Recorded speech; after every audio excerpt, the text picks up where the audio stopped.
दोस्तों, आज मैं आपको एक ऐसी शक्ति के बारे में बताने जा रहा हूं जिसे अगर आपने सही समय पर इस्तेमाल करना सीख लिया तो आप बिना बोले, बिना लड़े, सिर्फ चुप रहकर ही अपनी लड़ाइयां जीत सकते हो।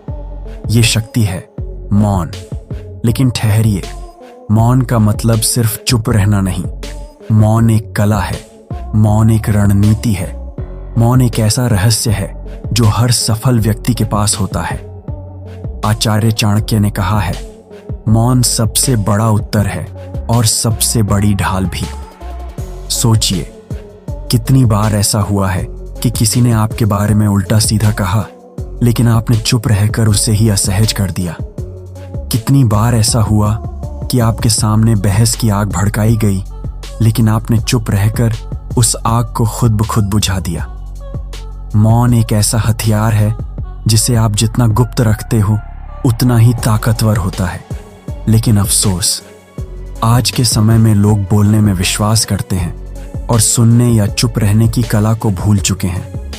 यही वजह है कि छोटी सी बात भी बड़ी लड़ाई में बदल जाती है। आचार्य चाणक्य ने साफ कहा है कि जो व्यक्ति हर बात का उत्तर देने लगता है वह अपनी शक्ति को खो देता है, लेकिन जो व्यक्ति मौन धारण करता है वह अपनी ऊर्जा को बचाकर सही समय पर उपयोग करता है। यही मौन की असली शक्ति है। महाभारत में भीम और दुर्योधन का युद्ध याद करो।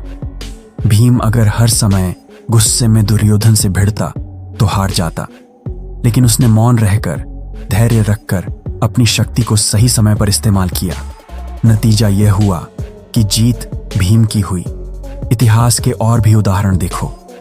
गांधी जी मौन व्रत रखते थे। ये सिर्फ साधना नहीं थी, बल्कि उनके आत्मबल का सबसे बड़ा रहस्य था। मौन उन्हें भीतर से इतना मजबूत बनाता था कि वे बड़े बड़े निर्णय शांति से ले पाते थे। आप सोचो, अगर उन्होंने हर आलोचना का जवाब दिया होता तो शायद वे कभी इतिहास नहीं बदल पाते। मौन हमें क्या सिखाता है? मौन हमें धैर्य सिखाता है। मौन हमें गहराई सिखाता है। मौन हमें यह समझाता है कि हर स्थिति में तुरंत बोलना जरूरी नहीं।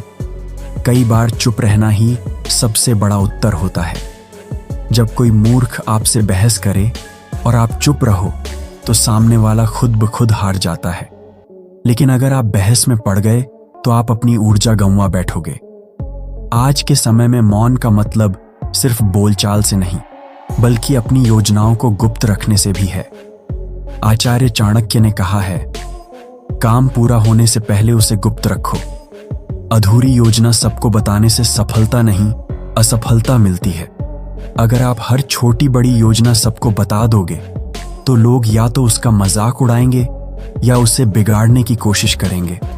लेकिन जब आप चुपचाप काम करते हो, मौन रहते हो, तो अचानक आपकी सफलता पूरी दुनिया को चौंका देती है। अब सवाल है, मौन का अभ्यास कैसे करें? दिन में 10 मिनट मौन बैठो। किसी भी विवाद या आलोचना का तुरंत उत्तर मत दो। गुस्से के समय मौन रहो, क्योंकि उस समय बोले गए शब्द तीर की तरह होते हैं, जो एक बार निकल गए तो वापस नहीं आते। और सबसे जरूरी, अपनी योजनाओं को पूरा होने तक गुप्त रखो। यही मौन की असली साधना है। मौन के लाभ अनगिनत हैं। मौन आपकी सोच को गहरा करता है। मौन आपको धैर्यवान बनाता है। मौन आपके दुश्मनों को असहज कर देता है। मौन आपको गलतियों से बचाता है। और सबसे बड़ा लाभ, मौन आपकी सफलता को और भी प्रभावशाली बना देता है। जब आप बिना बताए काम करते हो और अचानक सफल हो जाते हो तो लोग हैरान रह जाते हैं। यही है मौन की गुप्त शक्ति। दोस्तों, याद रखो, हर उत्तर शब्दों से नहीं दिया जाता।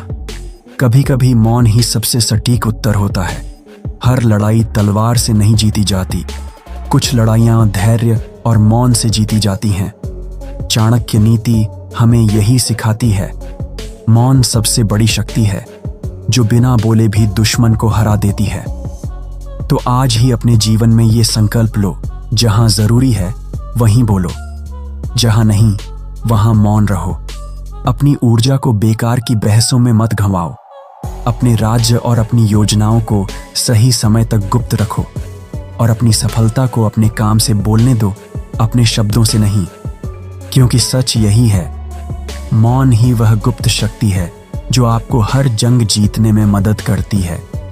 दोस्तों, अगर आपको चाणक्य नीति पर यह वीडियो पसंद आया और मौन की शक्ति ने आपको कुछ नया सिखाया, तो इसे सिर्फ अपने तक मत रखो। इसे ज्यादा से ज्यादा लोगों तक शेयर करो ताकि और लोग भी चाणक्य के इन अमूल्य विचारों से प्रेरित हो सकें। और हाँ, अगर आप चाहते हो कि रोजाना आपको ऐसी ही प्रेरणादायक बातें मिलें, तो अभी इसी वक्त इस चैनल को सब्सक्राइब करो और बगल में दिए गए बेल आइकन को जरूर दबाओ, क्योंकि अगले एपिसोड में हम फिर लेकर आएंगे चाणक्य नीति का एक और अनोखा रहस्य जो आपकी जिंदगी बदल सकता है। तो मिलते हैं अगली वीडियो में। तब तक याद रखो, मौन ही सबसे बड़ी शक्ति है।